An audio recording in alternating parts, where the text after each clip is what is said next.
My name is Sophia, I'm 26 years old, and I never thought I'd live to see the day my own family turned against me.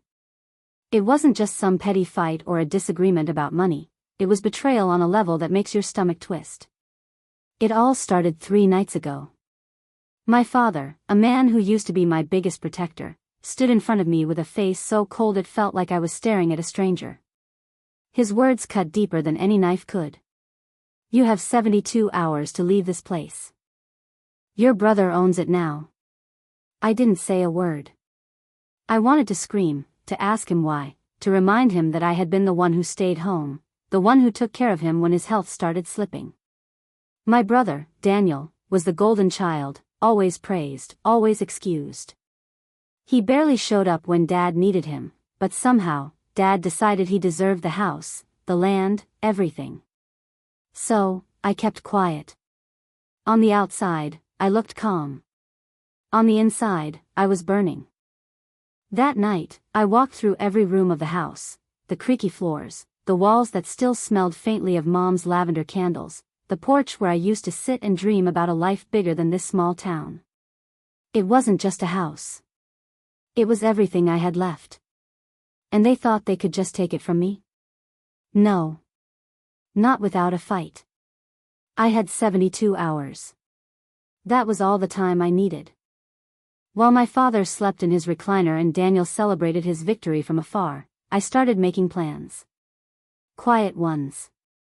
Careful ones. Plans that would make them regret underestimating me. Because when Daniel walked through that front door 3 days later, he wished he had never stepped inside. The first night after my father's ultimatum, I barely slept. My mind was racing, shifting between anger and cold determination. I kept replaying his voice, sharp and final, "Your brother owns it now." It was like being erased, like I never mattered. But if Daniel thought I was going to roll over and let him take everything, he was wrong. I started with small steps. Revenge, I knew, couldn't be sloppy, it had to be precise, something Daniel wouldn't see coming until it was too late. I grabbed an old notebook from my nightstand and began writing everything I knew about him. His habits, his weaknesses, his debts, the lies he told Dad that I never corrected. Daniel liked to play the role of the perfect son, but I knew better. For one, he was reckless with money. He'd maxed out 2 credit cards and borrowed from a payday lender in town. Dad never knew. Then there was the matter of the late-night poker games at Pete's garage. Daniel wasn't just gambling, he was losing, and losing big. I had proof of it too, tucked away in the glove box of my car, a photo I'd snapped months ago when I followed him one night, watching him stagger out drunk with his buddies, broke and furious.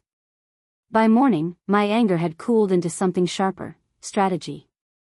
If Daniel was going to take my home, then I'd take away the one thing he prized most, his spotless reputation with Dad. I'd show my father who Daniel really was, and when the truth came out, the golden boy would fall hard. I packed a small bag with essentials, just in case I had to leave quickly, but I wasn't going anywhere. Not yet. For the next 2 days, I gathered everything I needed, bank slips, photos, a few recorded conversations from my phone. Evidence. And on the 3rd day, when Daniel came strutting up the porch like a man claiming his throne, I was ready. The 3rd day came faster than I expected. By then, my nerves were steady, my plan fully formed. I woke up early, made myself a black coffee, and sat at the kitchen table waiting. Every tick of the old clock on the wall felt louder than usual. At exactly noon, I heard it, the sound of a car pulling into the gravel driveway. Daniel. I didn't move to the window, I didn't need to. His swagger was predictable, and I could already picture the smug look on his face. The front door creaked open without a knock, just as I knew it would. He stepped inside like he owned the place, because legally, on paper, he did. He dropped his keys on the hallway table and called out, "Sophia? You packed yet?" I didn't answer. Instead, I let him wander deeper into the house, his footsteps echoing against the wooden floors. I stayed seated at the table, my notebook and a small stack of papers laid out in front of me like playing cards in a high-stakes game. When he finally saw me, he smirked. Still here? You've got maybe 6 hours before Dad comes to check. Don't make this harder than it has to be. That was when I looked up, calm and steady, and slid the first paper across the table toward him. It was a printout of his credit card debt, pages of overdue balances, with his name bold at the top. His smirk faltered just slightly. Funny thing about owning a house, I said evenly. The courts can seize property to cover unpaid debts. Big ones, like yours. He tried to laugh it off, but I saw the flicker of panic in his eyes. And then I laid down the second card, a photo of him stumbling drunk outside Pete's garage, his gambling buddies in the background. His face hardened, but I leaned back in my chair, keeping my voice quiet and sharp. You thought this house was yours? Daniel, this house is the last thing you should be worrying about right now. And for the first time in years, I saw my brother look genuinely afraid. Daniel froze in the doorway, his hand tightening on the back of a chair as he stared at the papers. For once, the confidence that always rolled off him in waves seemed to falter. His eyes flicked from the printouts to me, searching for a bluff, some kind of weakness. Where the hell did you get this? He muttered, his voice lower now. I raised an eyebrow, keeping my tone cool. Doesn't matter. What matters is what I can do with it. I tapped the stack of papers. These debts, the gambling, the drinking, it's all here. I wonder how Dad would feel if he saw his perfect son for who he really is. His jaw tightened. You wouldn't. Oh, Daniel, I said softly, leaning forward, you really don't know me at all if you think I won't. The silence between us stretched, heavy and uncomfortable. I could see the wheels turning in his head, the calculations, the way he tried to find his footing again. He finally forced a laugh, trying to shake it off. So what, you're gonna tattle? Dad won't believe you. He never does. That was the moment I pulled out my phone and pressed play. The room filled with Daniel's own voice, slurred and angry from one of his late nights at Pete's garage. I'll figure it out, I always do. The old man doesn't need to know I'm 20 grand under. He'd kill me if he knew. But Sophia? She's too soft to ever use it against me. The color drained from his face. Still think he won't believe me? I asked quietly. His hand dropped from the chair, and for the first time, he didn't look like the golden boy anymore. He looked cornered. And that was exactly where I wanted him. Daniel's mouth opened like he wanted to say something, but no words came out. His usual sharp tongue was gone, and all that was left was silence and a faint tremor in his jaw. I let the recording play until the end, then calmly slid my phone back into my pocket. You've always counted on me to stay quiet, I said, keeping my voice low but firm. But that ends today. He leaned against the counter, rubbing his forehead. What do you want, Sophia? There it was, the crack in his armor. The man who strutted through life without fear was suddenly on the defensive. I didn't smile, though inside, I wanted to. I want what's mine, I said. The house. The land. The right to stay here without being treated like I don't exist. His head snapped up. Dad signed it over to me. I nodded. On paper, yes. But legally? Once your creditors get a whiff of this, I tapped the debt documents, they'll come for every asset tied to your name. This place included. Daniel cursed under his breath. His hands balled into fists, but he didn't move. I could tell he wanted to argue, maybe even yell, but deep down, he knew I wasn't bluffing. So here's the deal, I continued, leaning forward. You go back to Dad, and you tell him you've changed your mind. You insist the property should stay in my name, that it's the smart thing to do. You do that, and all this, I gestured at the evidence spread across the table, stays between us. His eyes narrowed. And if I don't? I met his glare without flinching. Then Dad gets everything. The debts, the recordings, the truth. And when the banks come for you, not even he'll be able to protect you. Daniel didn't answer right away. He just stared at me, like he was finally realizing the sister he thought was weak had turned into his biggest threat. And that realization scared him more than anything. The room was so quiet I could hear the faint hum of the refrigerator. Daniel's breathing had changed, faster, heavier, but his pride kept him from breaking too quickly. He pushed away from the counter, pacing the length of the kitchen like a caged animal. "You don't understand how this works," he said finally, his voice shaky but trying to sound firm.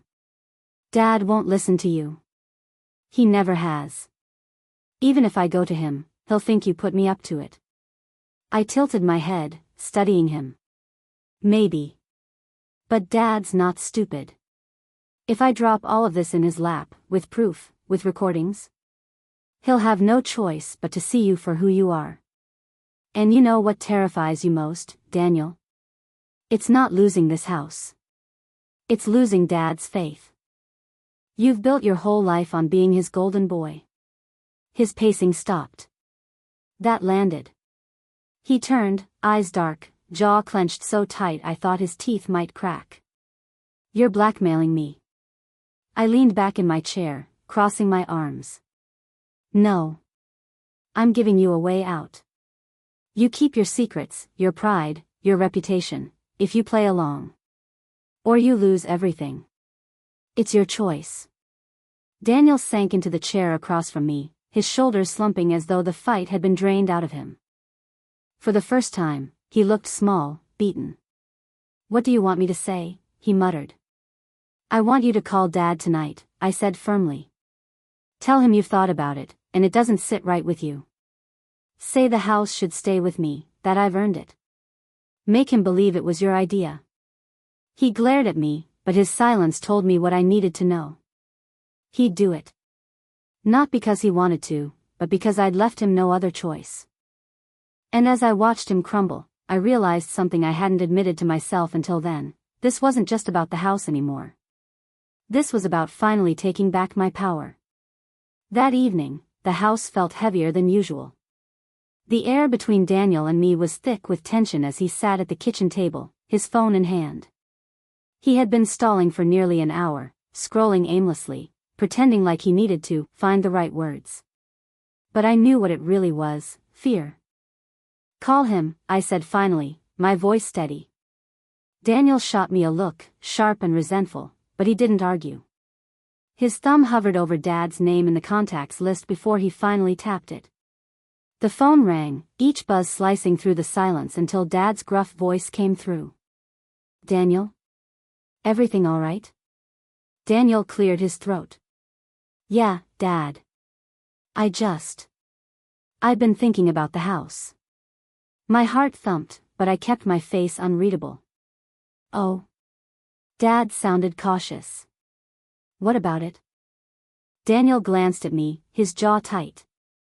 "I don't think it's right that I take it. Sophia's the one who's been here, looking after things. She knows this place better than anyone.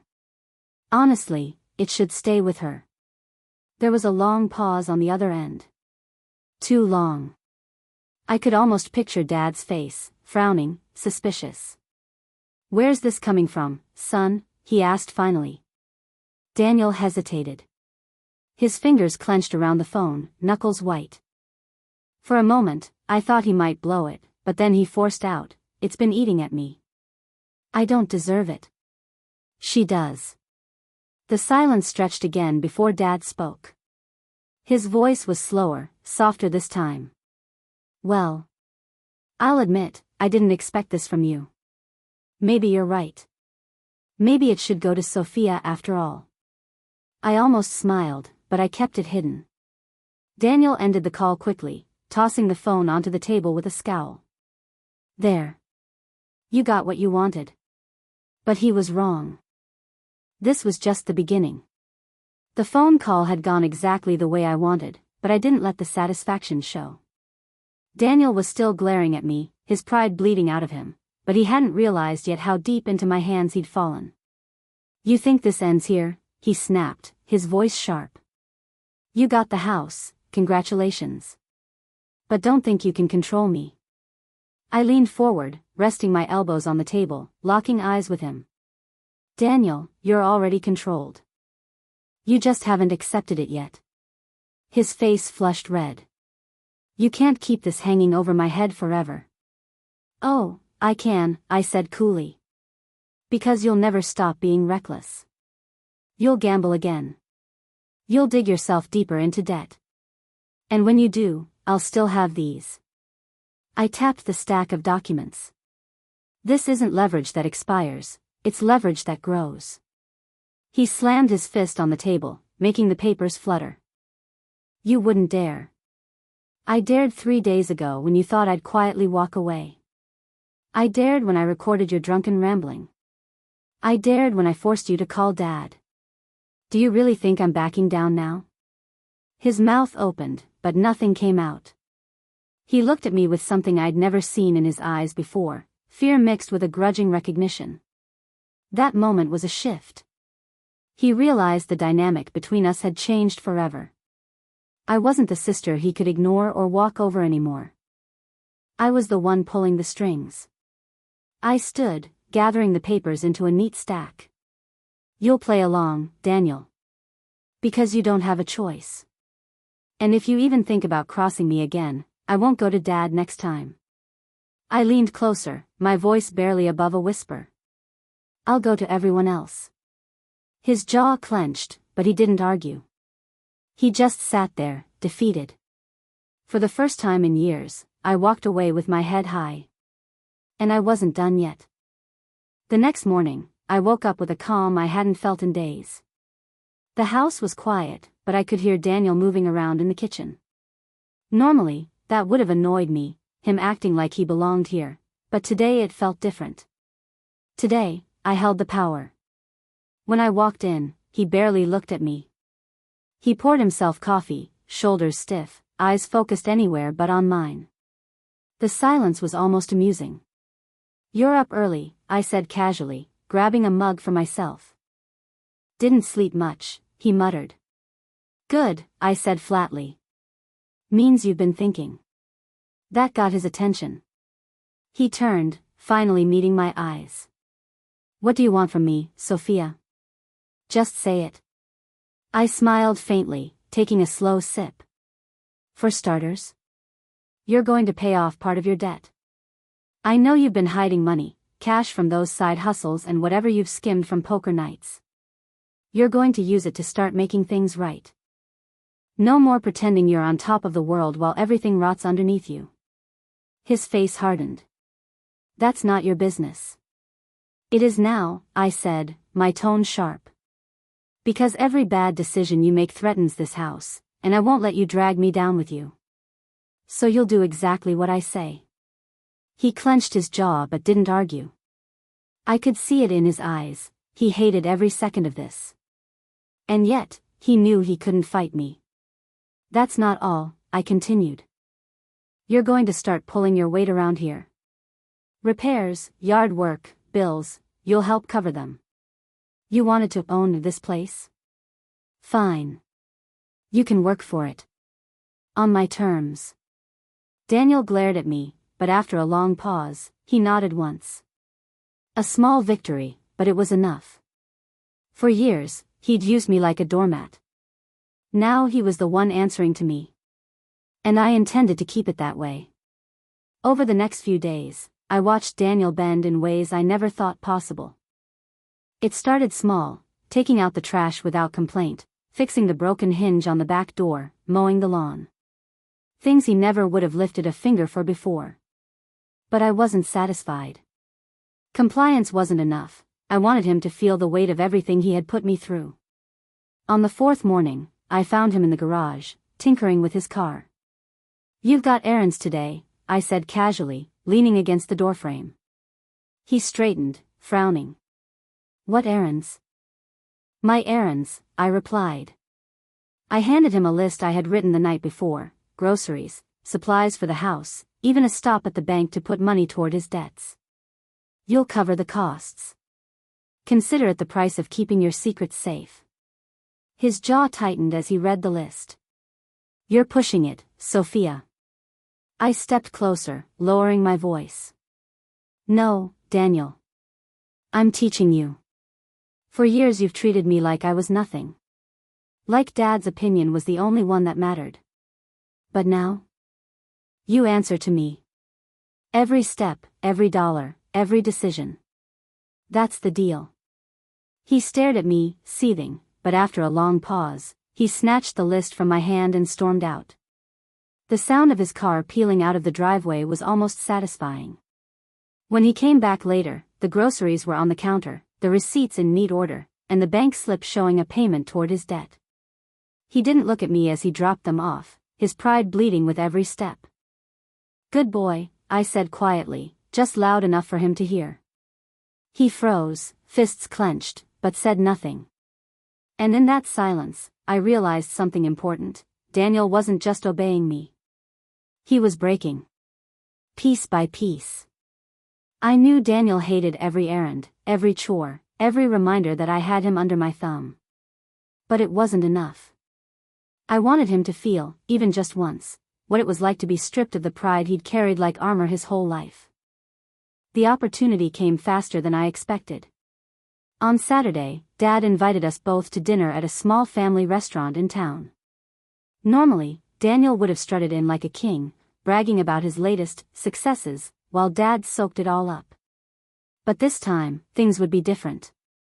When we sat down at the table, Dad asked, "So, Daniel, how's everything with the house?"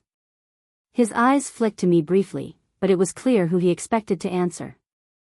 Daniel opened his mouth, but I cut in smoothly. Actually, Dad, Daniel's been helping out a lot lately. He's been putting in work around the house, even handling groceries and errands. Right, Daniel? His face went red instantly. He shifted in his seat, caught between lying and admitting the truth. I leaned toward him slightly, my voice low enough that only he could hear. Say it. Or I will. I watched the fight drain out of him as he cleared his throat and said, "Yeah. I've been trying to step up more. Sophia's been running things, and I'm just helping where I can." Dad's brows rose in surprise. For once, he didn't shower Daniel with praise. Instead, he turned to me. Good. About time she got some credit.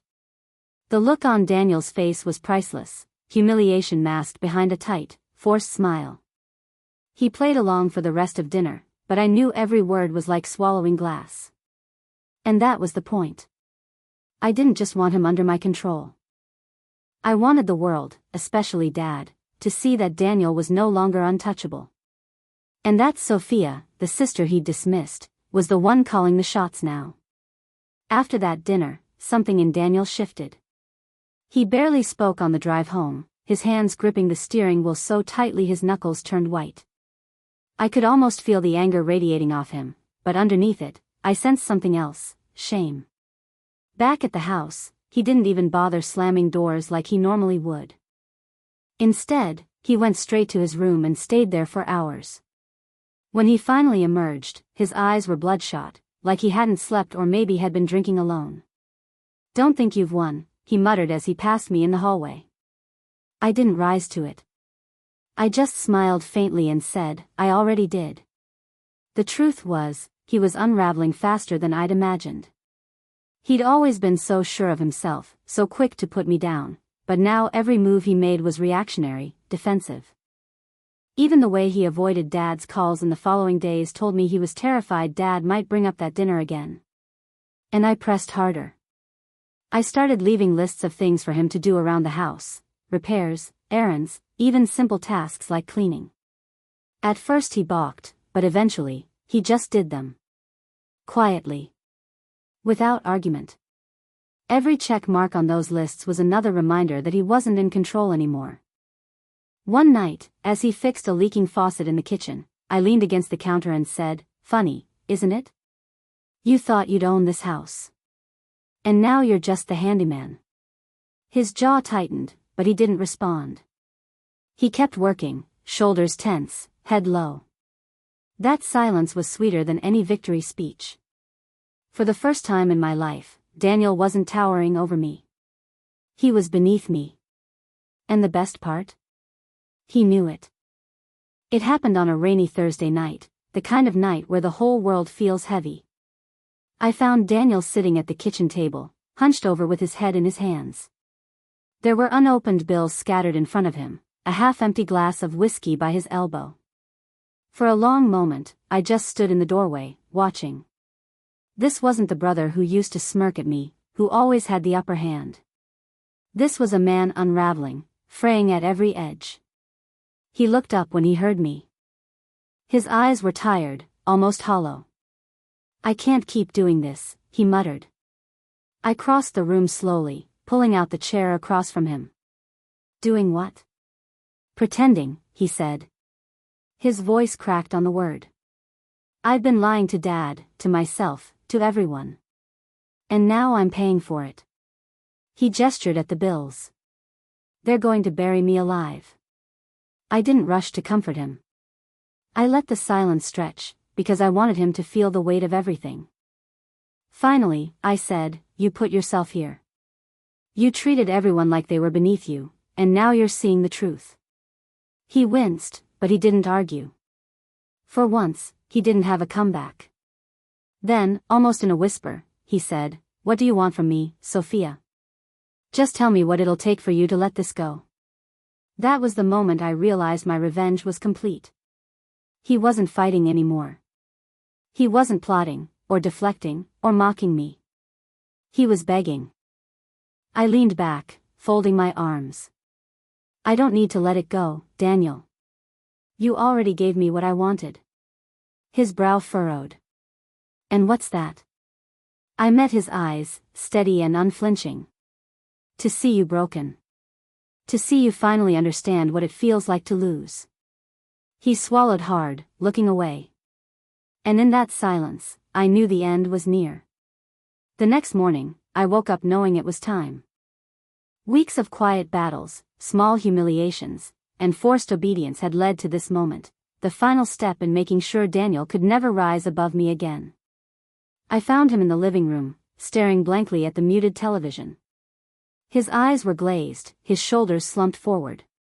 He looked like a shadow of the brother I'd grown up with, the one who used to gloat about his victories, the one who thought the world owed him everything. I stood in front of him, arms crossed. "Get up," I said firmly. He blinked at me, confused. "Why?" "Because we're going to see Dad." That got his attention. His head snapped up, panic flashing in his eyes. "No. Not after everything." "Yes," I interrupted, my tone sharp. "It's time he knows the truth. All of it. Every debt, every lie, every night you wasted money we didn't have. You're going to tell him yourself." His face drained of color. "Sophia, please." I didn't budge. "You wanted to play the role of the golden boy for years. You wanted to be the one Dad trusted above everyone else. But that role doesn't belong to you anymore. Today, you give it up, for good." He sat frozen, his chest rising and falling like he couldn't breathe. Then, slowly, he nodded. We drove in silence to Dad's house. My brother, once untouchable, now looked like a man headed to his own execution. And in a way, he was. When we walked through the front door, Dad looked up from his chair. "What's going on?" he asked. Daniel glanced at me, but I just tilted my head toward our father. "Go on," I said softly. And that was the moment my brother's pride finally shattered. Daniel stood frozen in front of Dad, every muscle tense like he was bracing for impact. His lips parted, but no words came out. I could see the battle happening inside him, the urge to lie, to spin another story, warring against the truth that I had forced into the open. Finally, his shoulders slumped. He let out a shaky breath. "Dad. I messed up. I've been lying to you for years. About money. About my life. I'm drowning in debt, and I've been gambling to try to fix it, but all I've done is make things worse." His voice cracked, and for once, there was no arrogance left. Just defeat. Dad's face hardened, his eyes narrowing. "Is this true?" he asked, turning to me. I didn't need to say much. I simply laid the stack of papers on the coffee table, the debts, the photos, the recordings. Proof that couldn't be ignored. Dad stared at them in silence, then back at Daniel. "You've disgraced this family," he said quietly. "I gave you my trust, and you threw it away." Daniel didn't argue. He just lowered his head, too broken to fight. Then Dad looked at me. For the first time in years, I saw pride in his eyes, not for Daniel, but for me.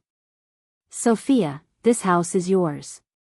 It always should have been. You've proven you're the only one responsible enough to handle it." The words washed over me like a tide. After everything, the betrayal, the silence, the plans, I had finally won. Daniel left that day with nothing but the clothes on his back. I didn't stop him. His downfall wasn't mine to carry anymore. As I stood on the porch, watching him disappear down the road, I felt something I hadn't in a long time: peace. This house was mine. My life was mine. And so was my victory.